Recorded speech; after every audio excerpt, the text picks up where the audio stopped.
श्रोताओं आदाब नमस्कार सत श्री अकाल। मैं मोहम्मद शाहनवाज आज आपके फिर बीच हाजिर हूँ यूट्यूब चैनल के माध्यम से। मेरे साथ है लोक समाज पार्टी के राष्ट्रीय अध्यक्ष श्री गौरीशंकर शर्मा। शर्मा जी स्वागत है आपका। नमस्कार। शर्मा जी, एक सुप्रीम कोर्ट का नया फैसला आया है जो कि 7 जजों की बेंच ने एक फैसला सुनाया जिसमें ST SC वेलफेयर के बारे में कुछ नए आरक्षण के लिए कहा, जिसमें बहुत सारी विपक्षी पार्टियां विरोध कर रही हैं।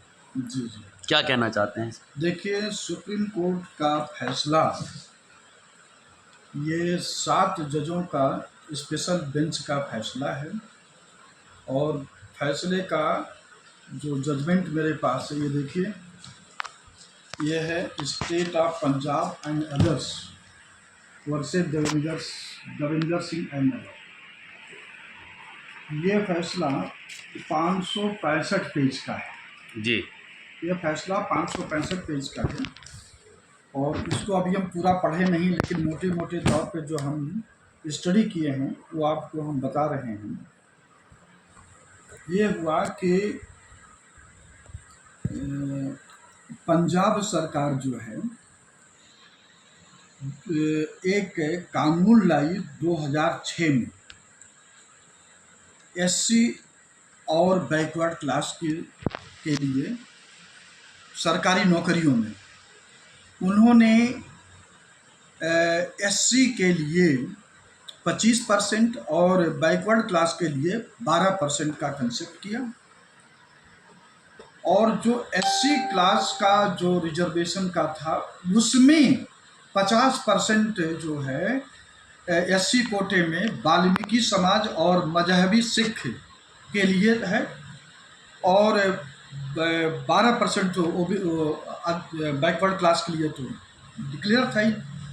तो इस फैसले को चैलेंज किया गया और 29 मार्च 2010 को Punjab and Haryana high court ने इसको अनकॉन्स्टिट्यूशनल यानी इसको अवैध घोषित कर दिया।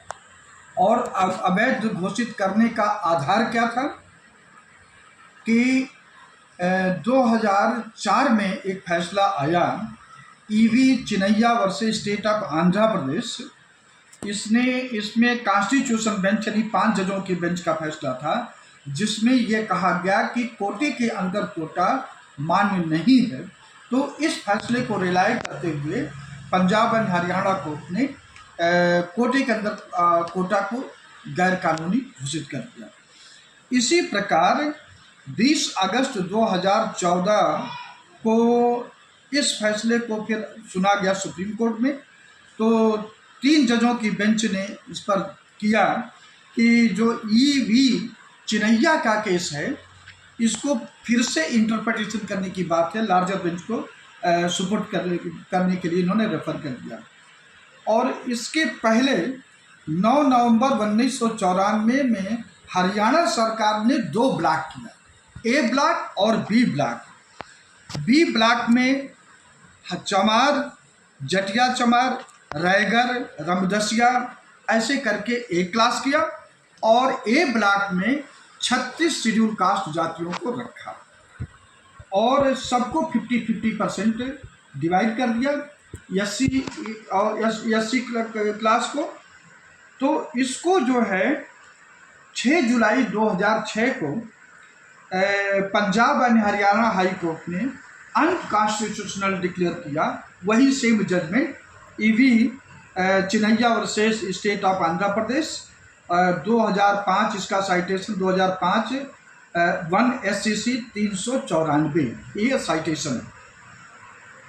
इसी प्रकार इसको बहुत सारे स्टेट ने, खास करके स्टेट ऑफ तमिलनाडु ने ऐसा ही एक क्लासिफिकेशन सब कोटा का रिजर्वेशन पारित किया जिसको सीधे तमिलनाडु चेन्नई हाई कोर्ट को नहीं, सीधे सुप्रीम कोर्ट में आर्टिकल 32 के अंतर्गत इसको चैलेंज कर दिया गया। और उसमें फिर इंदिरा साहनी का जजमेंट 1992 में आ चुका था और उसका साइटेशन है AIR 1993 SC 477। ये 9 जजों का बेंच का फैसला था 6 जज एक तरफ थे और 3 जज एक तरफ थे। 6 जजों का मानना था कि जो मंडल कमीशन भारत सरकार ने 13 अगस्त 1990 को नोटिफाई किया है वो संवैधानिक है, कॉन्स्टिट्यूशनल है, अनकॉन्स्टिट्यूशनल नहीं है। जबकि 3 जजों ने ये कहा था कि भाई ये अनकॉन्स्टिट्यूशनल है क्योंकि कास्ट बेसिस पे नहीं होना चाहिए। उनका मत था कि इकोनॉमिक बेसिस पर होना चाहिए। लेकिन मेजॉरिटी व्यू ने उस समय वीपी सिंह की सरकार ने ये इकोनॉमिक बेसिस पर 10% दिया था, उसको भी उन्होंने मेजॉरिटी व्यू ने अनकॉन्स्टिट्यूशनल किया था। अब जो है आपको हम ले चलते हैं 2015 में। 2015 में क्या होता है, यूपीएससी से मेरे जानकारी में 345 ओबीसी की कैंडिडेट सेलेक्ट हुए थे और वे 2 साल ट्रेनिंग किए। 2 साल ट्रेनिंग करने के बाद में 1 जनवरी 2017 को अपना जो है 7वां पे कमीशन लागू होता है। जब वो बच्चे 345 बच्चे ट्रेनिंग कंप्लीट कर लेते हैं तो मई जून जुलाई में उनको इस पॉइंट पर निकाल दिया जाता है कि आपका जो स्टेटस है क्रीमी लेयर के है और वो जो है आप को ज्वाइन नहीं कराया जाएगा। वो बच्चे ये जानकारी उस समय के जितने भी जो ओबीसी दलित के नेता थे सबको जानकारी में था, लेकिन वे सिर्फ अपना ये स्टेटस बढ़ाने के लिए, सरकार में अपना नंबर बनाने के लिए, सरकार के अपना कार्यवाही करने के लिए इन्होंने कोई विरोध नहीं किया जितने एमपी ओबीसी और दलित के थे, और इसने ना इस पर कोई आंदोलन हुआ। अंत में वे 345 ओबीसी के बच्चे जो इंटाइटल थे उनको हटा दिया गया बदनीयती से। क्योंकि देखिए अगर क्रीमी लेयर लागू करना चाहिए था तो बैक डेट से नहीं, आपको 2017 से जो सिलेक्शन होता उसमें करना चाहिए था।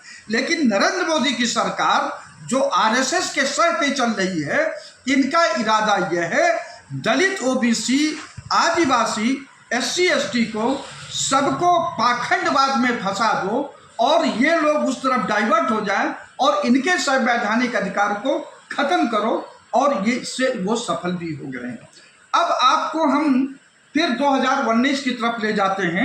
इस नरेंद्र मोदी की सरकार ने 2019 में लेटरल एंट्री सिस्टम लाए।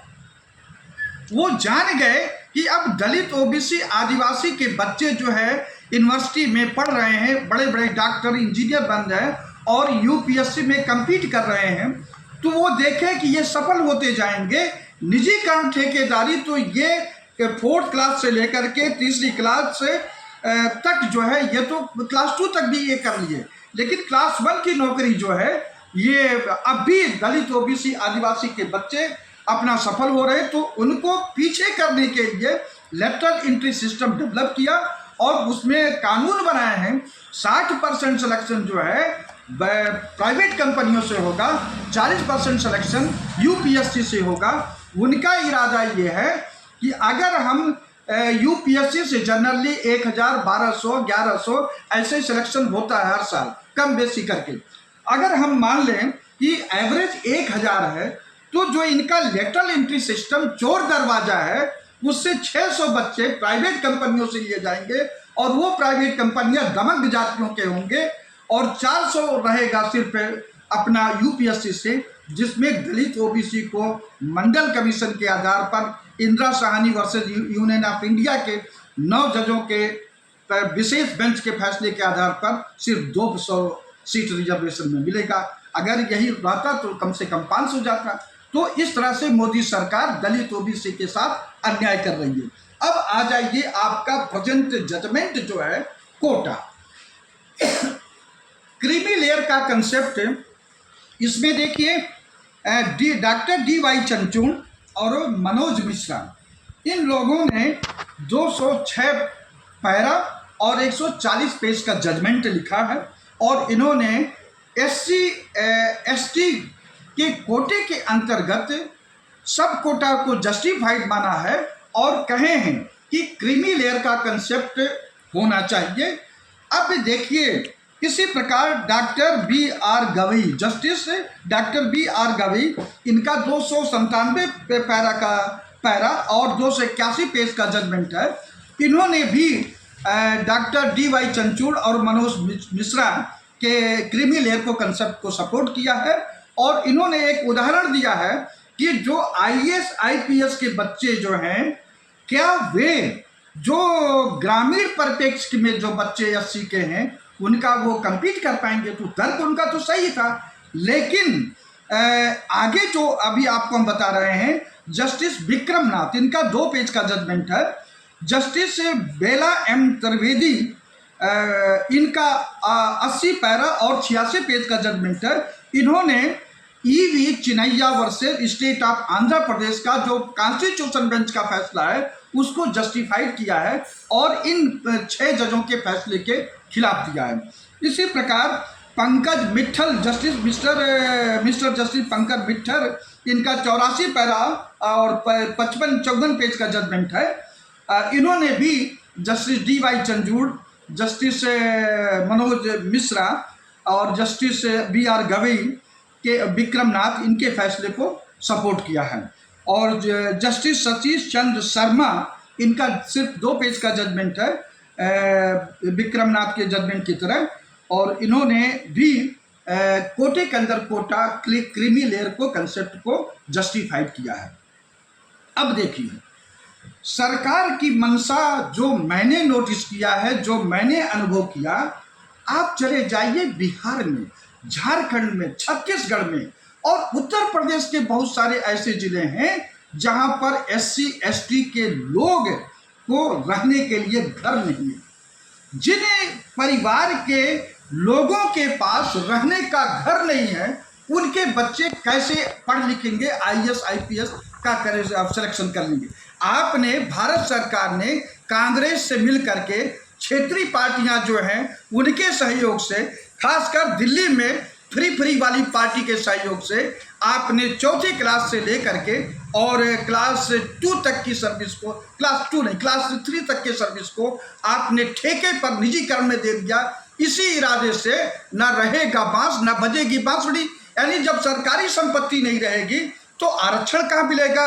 ये कांग्रेस और भारतीय जनता पार्टी का विजन है कि किसी भी कीमत पर दलित, OBC, आदिवासी को इनको पीछे रखो, आरक्षण से आगे ना करने बागी बनने दो। अब देखिए, इनका सोच ये है कि SC ST के लोग अब पढ़ना चालू कर दिए हैं।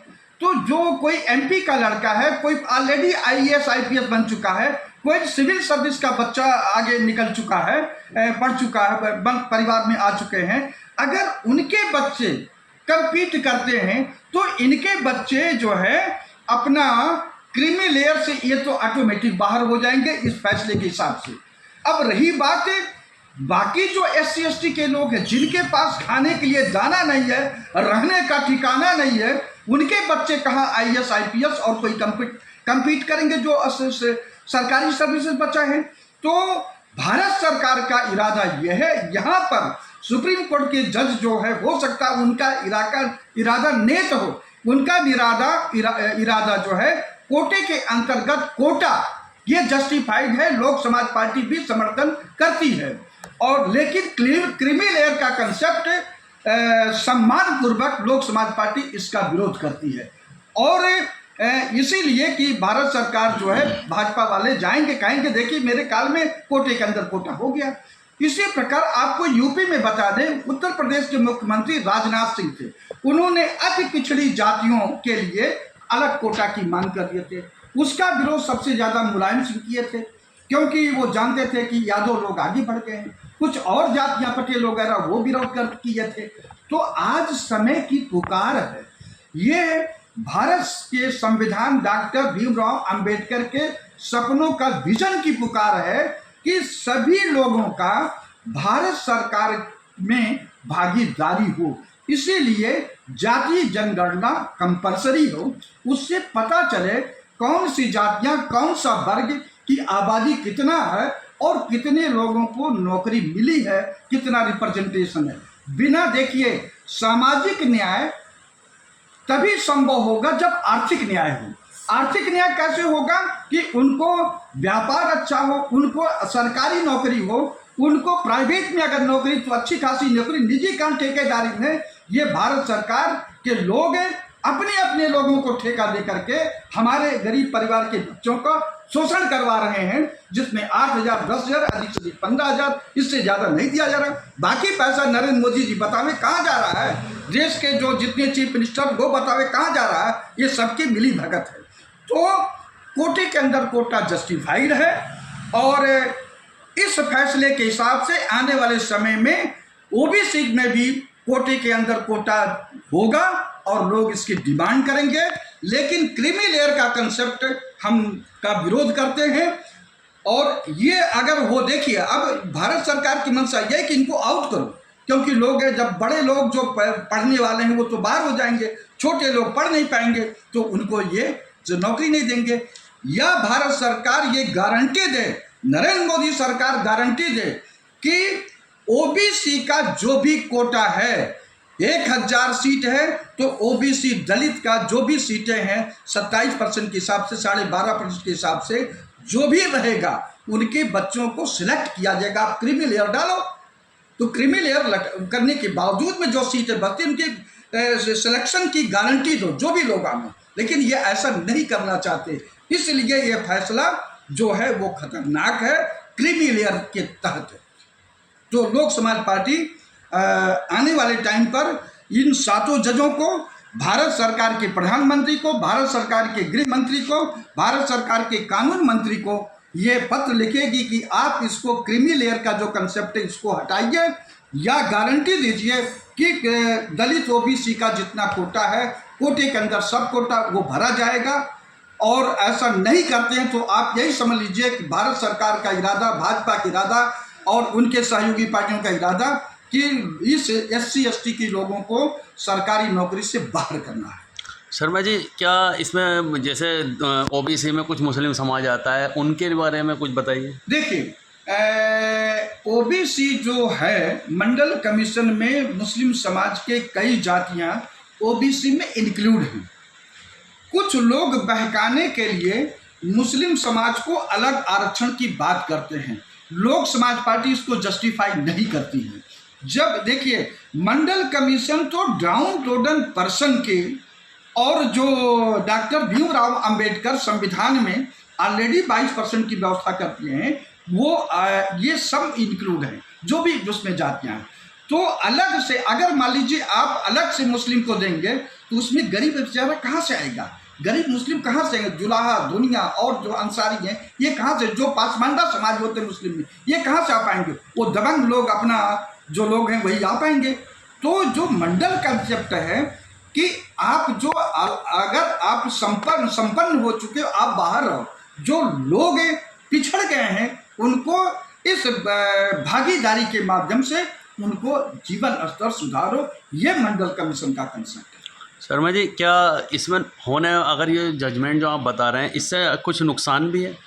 नुकसान तो भारत सरकार का जो है इरादा यही है कि अगर आप क्रीमी लेयर का कंसेप्ट लगा देंगे तो ये दलित ओबीसी के आने वाले टाइम पर जो रिप्रेजेंटेशन है वो शून्य हो जाएगा, 0 हो जाएगा, क्योंकि जो सेलेक्ट होने वाले हैं वो क्रीमी लेयर से बाहर हो जाएंगे। जो और अति गरीब तबका है उनको आप पढ़ने नहीं दे रहे हो, GST के माध्यम से 18% महंगा कर दिए हो, शिक्षा में 7% यानी 7% आप बजट की कटौती किए हो और UGC के में 60% कटौती किए हो, गरीब का बच्चा कहाँ पढ़ पाएगा? दलित समाज तो इसका बहुत ज़्यादा विरोध कर रहा है और 10 तारीख को कॉल है भारत बंद। देखिए, जो मायावती जी हैं उनको और जो कोई समाज की पार्टी है चंद्रशेखर या कोई रावण या अहिरावण उनको कहते हैं, मुझे तो एग्जैक्ट नाम नहीं पता है, वो भी विरोध करेंगे। जो सुना हूँ, देखा मैं नहीं, कोई पढ़ा नहीं, लेकिन मायावती जी का आज के पेपर में आ गया विरोध करेंगे।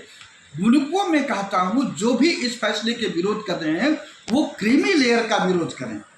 इस कोटे के अंतर्गत कोटा आप विरोध मत कीजिए, क्योंकि कोटे के अंतर्गत कोटा का मतलब ये हो गया जो महादलित हैं, जो नहीं आ पाए हैं, उनको आप नहीं देना चाहते हो। ये आप तो राष्ट्रीय स्तर के नेता या प्रादेशिक स्तर के नेता कहलाने लायक नहीं हो अगर आपकी ये सोच है कि कोटे के अंतर्गत कोटा ना हो। ठीक है, ये तो थे हमारे साथ गौरीशंकर शर्मा जी एडवोकेट। नमस्कार। और श्रोताओं, अगर